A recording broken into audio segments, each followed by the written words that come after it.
Ready? Okay.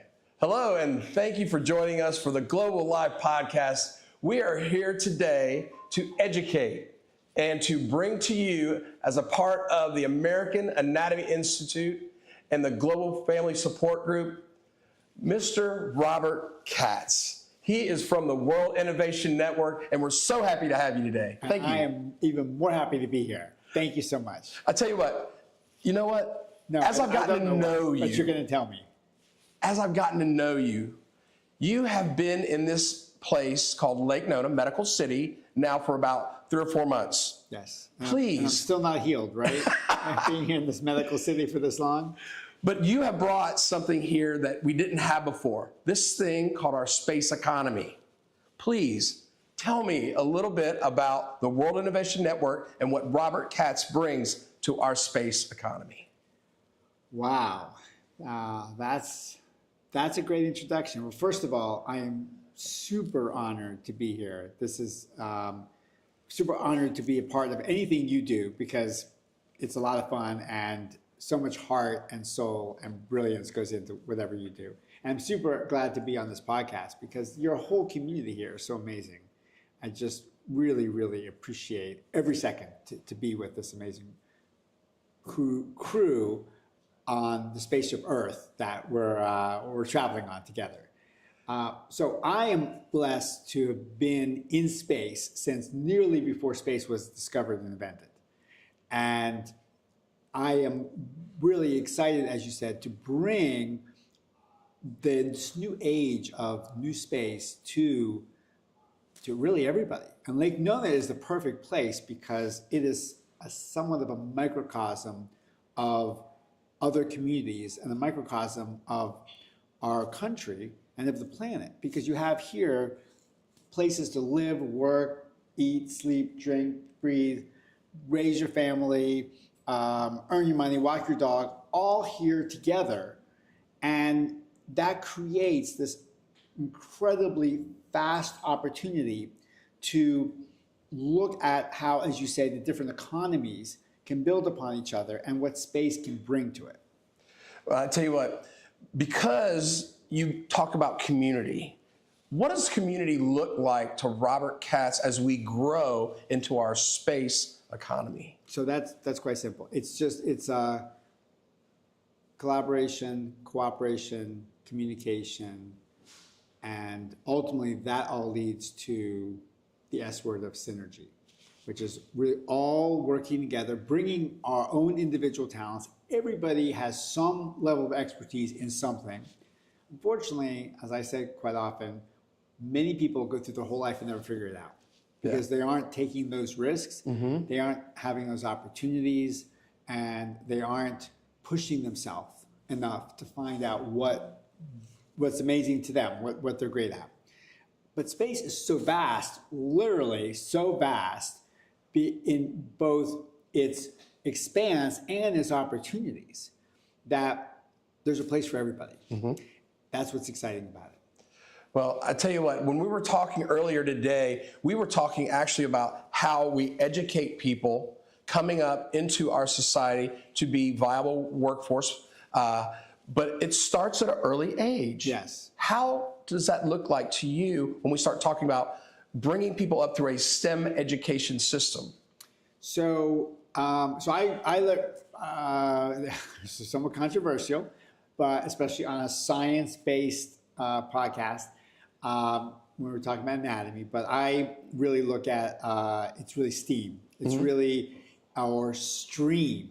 Stream, so it's science, reading, and English and art, and math and music, because it's really every discipline. Every discipline is a puzzle piece in our economy and our community. And we all have to work together. It's not, if somebody doesn't have a propensity for science or math, we don't want to leave them behind. We want to bring them up. As a matter of fact, actually, space is a bigger opportunity for those that aren't in STEM, that aren't math and science inclined, to those that aren't rocket scientists, that aren't engineers. Space is an even bigger opportunity for them. So from your perspective, what age do you think we should start educating to bring people along in our community? Way before they're born. Before they're born? Yeah. Please explain that. The parents have to have the right mindset that they are essentially along for the ride.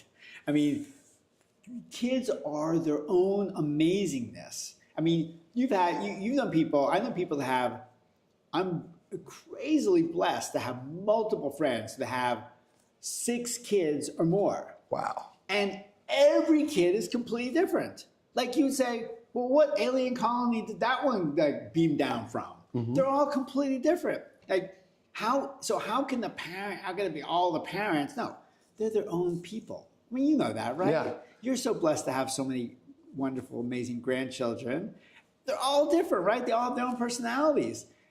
And we are there to nurture that and to give them opportunities, put safe boundaries to make sure that they don't like run away or like blow something up. But other than that, we're kind of like along for the ride. So I think that we don't want to be too heavy-handed in having them grow up the way we want them to grow up. I think that it's a matter of opening up and creating as many opportunities for them to explore themselves and in the process the universe. Well, we are lucky enough to be right in Central Florida, Medical City, but we also have an opportunity to be right in the center of a lot of our guardians, a lot of our military. And from what I understand, you have a vast knowledge of bringing that military background to space as well as Medical City.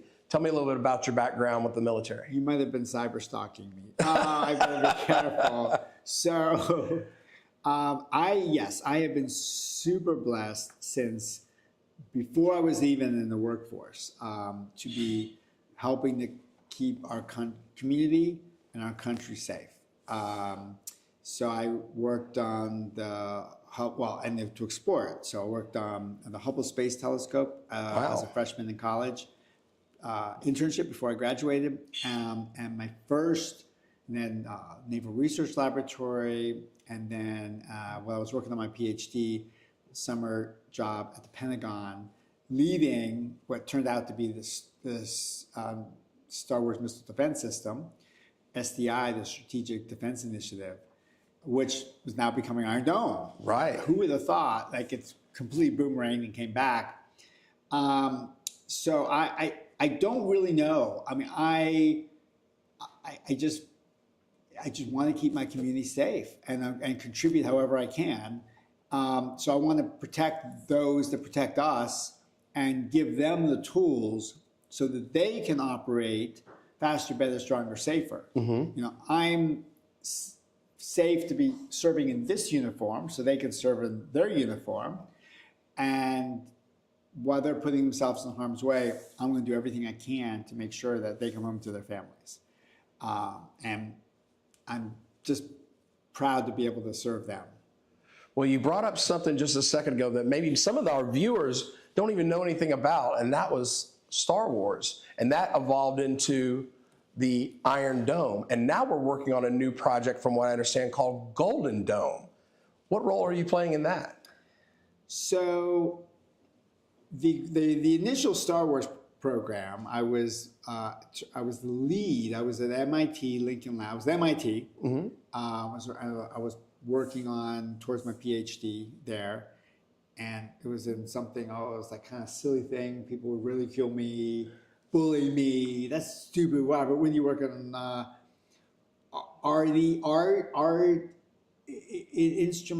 artificial intelligence or something like that I was working on. They said, that's a silly thing to work on. I go, well, whatever, So I had a summer job at MIT Lincoln Lab, and next thing I know, I was deployed to the Pentagon working, and the next thing I know from there I was in the White House, getting briefed by the CIA on the threat of the Russians for ballistic missiles. And so I helped architect the initial dome, and then we needed a near-term win because we had near-term threats that we needed to be able to defend against before we got to the full dome. So we need a theater-based defense system. So Okay. theater be battlefield rather than just the entire U.S. That became what they call THAAD, which eventually became Patriot, which eventually became Iron Dome. And then I was involved in the tech transfer to one of our top allies, Israel, for them to deploy and use it to deter and defend against over 4,000 missiles Right. that came after them. And then came back after they helped mature it. Now it's coming back, and it's a piece of the Golden Dome. The Golden Dome is much larger, much more comprehensive, much more multifaceted because, of course, in these last 40 years, the threat has accelerated. And so now this is a space and air defense system defending against not just intercontinental ballistic missiles and theater-based missiles and all of the cyber-related EMP type of attacks that could accompany that, but also against drones, which are a much, much more, unfortunately, likely early-term threat than missiles. So with that Golden Dome project that we have here in Central Florida, we have what's known as our Space Force now. Yes. We have Patrick Space Force, and we have our Cape Canaveral Space Force. How do you think Golden Dome is going to be playing in a role for us right here locally in Central Florida, and especially Lake Nona? Okay, so that's a great question. We have a significant number of the components and pieces that are necessary. Now, Golden Dome is super complex to be able to accomplish such a high threshold, such a high bar, such a high requirement. But here in Central Florida and Lake Nona, we have a significant part of it. So it starts out, as you mentioned, the Guardians at Patrick and Cape Canaveral. So launch is so critical because you can't have, if space assets are no good to you on the ground, Yeah. being a doorstop, like space assets need to be in space. So we need to be able to get them in space, but we also need to be able to be responsive and have things not just scheduled. Right now, if you look at the launches, you see they're scheduled days, weeks, months out even. No, we need to be able to launch and insert in orbit when we want, how we want, where we want, at our time and place of choosing, not whatever the kind of schedule dictates. So we play a vital role because of being the largest and busiest spaceport in the world. We need to make sure that we are ready, willing, and able to be able to accomplish that mission of getting the space assets in space. That simple. And that could be in either building the Golden Dome or to potentially, God forbid, replenish or replace something that might be compromised because of some type of attack. We need to be able to replace that. So that's on the launch side. But then, as you correctly point out, on the development of all the other rest of the infrastructure, the digital infrastructure, that's when Central Florida, the Orlando community, and here in Lake Nona amazingly steps up, because we're sitting in the simulation capital of the world, at least the known world. Right.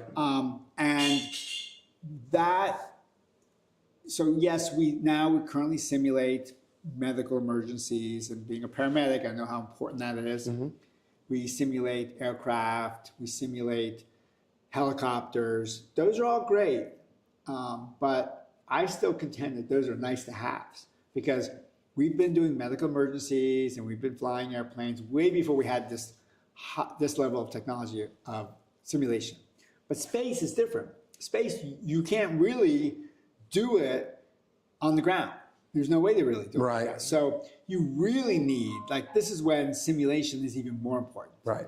And so Central Florida has a key role in being able to help us create not just Golden Dome, but all of the space capabilities because of the importance of simulation to the creation of those new capabilities. Okay, now you keep saying a word repetitively now, and I'm going to go to this because I know a little bit about you. Oh, no. Launch works. So in our community, and as we build our community and we build our workforce around our space economy, what role will Launch Works play in this community? An amazing role. So as the name implies, which started out with Skunk Works, and then from Skunk Works we have Phantom Works, and then we have over there in Tampa that supports the Special Operations Forces. We have SoftWorks. We have supporting the Air Force AFWorks.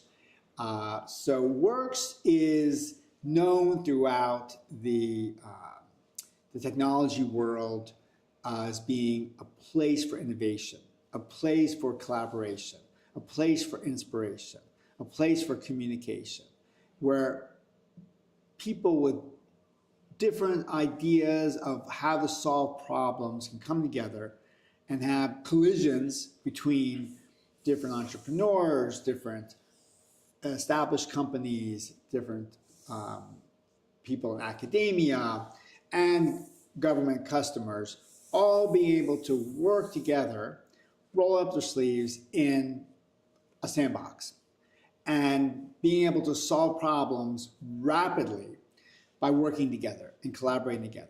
So that's the legacy of Works.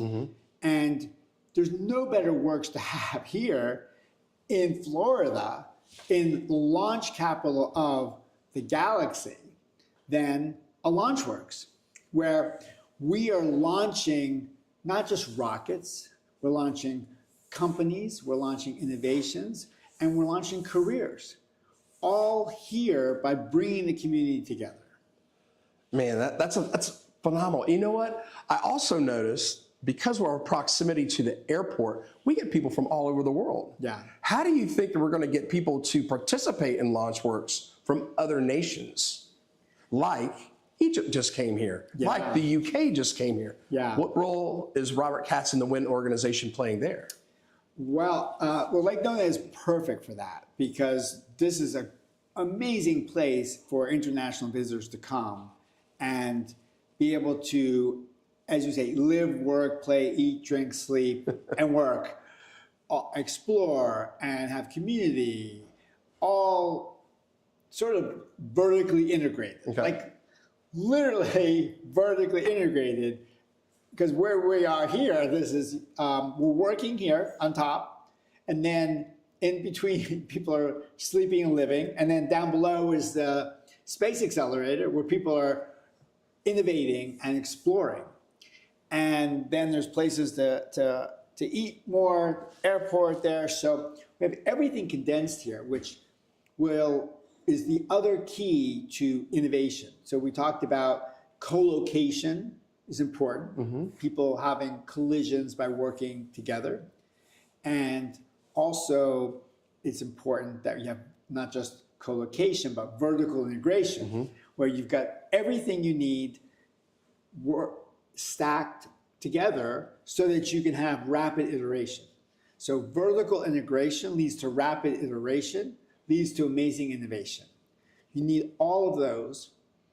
Same way Elon Musk built his rocket. Yeah. Right? He vertically integrated it in that all the products in the supply chain he's supplying himself, mostly all in-house somehow, so that any small change, he doesn't have to go out to multiple suppliers and have bids and shipped and be at the mercy of supply chains. It's all vertically integrated. And then when he has a launch, he can immediately launch in the morning. Oh, see what happened, that didn't work. Go change the CAD, print out a new, or make a tweak in a component, manufacture it that afternoon, get it on the rocket the next day. And that iteration is what we need to take to heart here, be able to have that same kind of vertical integration leading to rapid iterations, leading to amazing innovation. And that's what Lake Nona offers. You know, it makes me proud to actually be here and to know that you actually chose to come here. You came from Washington, D.C., didn't you? Yeah, I was in the swamp. I went from one swamp to another swamp. Swamp monster there to the heat of the swamp here. Yeah. And I came because of all of the potential that I saw in this area. And now it's doing amazing things, obviously. You've got amazing launch capability. You have amazing university systems. You have amazing simulation community.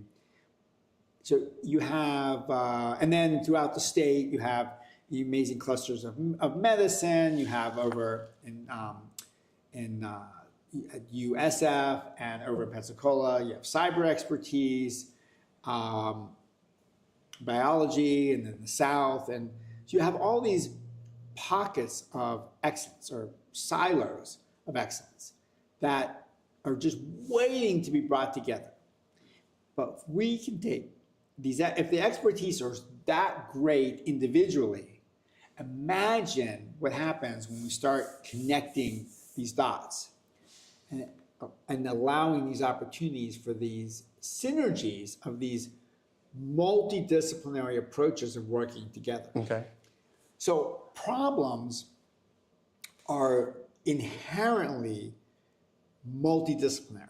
Like, they don't know that they have no concept of the silos or the disciplines that we force them in, right? So like, we see a problem and someone says, oh, we're going to correct that with physics, or we're going to correct that with math, or somebody, and like the body. We have these alleged systems in the body. We have the respiratory system and the endocrine system and the cardiovascular system. Well, I mean, we actually don't. Like, those are all concocted by people that say, you know what, I want to be the head of the cardiovascular department, so I'm not going to call this the respiratory cardio. I'm going to make it my own new department by carving this out, literally carving it out of the body, and creating a new discipline around it. And then we're kind of specialized in these silos. And so when you go to a doctor, and you kind of have to know they want you to fix the answer to your problem before you go. So you say, oh, I'm not feeling good. And you say, oh, my stomach hurts, my arm hurts, or something like that. You kind of have to self-diagnose before you go in, because you have to go to the right specialist, because they only look at the solution in the context of what their toolbox is. Right. So, the saying, if you're a hammer, every problem is a nail.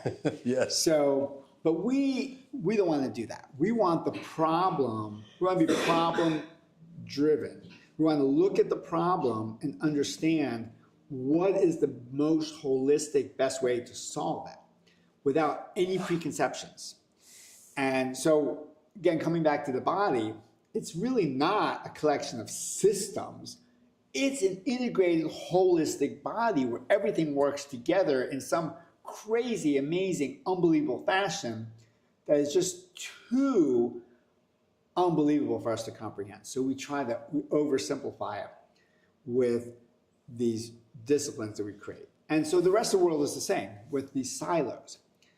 What the solution to the problems that we have is to break down those barriers, cross those chasms, breach build the bridges, breach the barriers, and bring these different silos down and bring the integration up. The integration, as you were alluding to with Golden Dome, with a system that go from the body to Golden Dome, a system that complex means that we don't have point solutions. We have to look at how we integrate them together. Well, with all this integration, is all this community that you have brought to light here with LaunchWorks, with Golden Dome, and how we're working with our space economy, what do you really think as far as our academia is concerned with UCF right here in our backyard? What problems can we solve to make all this come together right here in Lake Nona? Well, there's actually no problem that we can't solve by everybody working together. And that's the key is working together. Again, even the universities, they are rewarded by breaking down the problem in terms of, okay, this belongs to this department. And we don't, unfortunately, and not being negative, but the truth is, well, if it's a psychology problem, but there's a little psychiatry in there, well, we don't want the money to go to that department. We want it to stay in our department. So we're going to look at the problem through the lens that we have, the lens of our vertical. But we have the untapped potential is limitless in terms of what a university of the stature and of the rigor and of the size of and the quality of the UCF or USF. It's just amazing. UNF, FIU, they really just amazing students, really dedicated. We're really unbelievably blessed. I'm sure that people don't really fully appreciate it, but as an outsider, I can tell you that you mentioned our community and our forces, but the relationships that these universities have in being dedicated to working with armed forces to be able to help keep their communities safe is really unprecedented throughout the rest of the country. And it's really something that everybody here should be so proud of. So with that mission mindset that the universities enjoy, with the potential of the individual disciplines being at a high level, really all that's left is to be able to do the integration and bring the synergies of the cross collaboration together, and the magic will happen. Well, I tell you what, everything that you've been telling me right now is so fascinating. I wish that people could actually come out and see the work that you are doing here. They can. And so I want to encourage our listeners to do that. Now, tonight, because we're busy. Yeah. Well, I know that you're busy getting on. Yeah. You actually have a function down in Miami you're going to. And then also next week you have Space Power. Yeah. So let's close out with that. Please tell our audience a little bit about Space Power and how that's going to play a role in our local economy. Sure. So there's a lot of conferences that we have nonstop.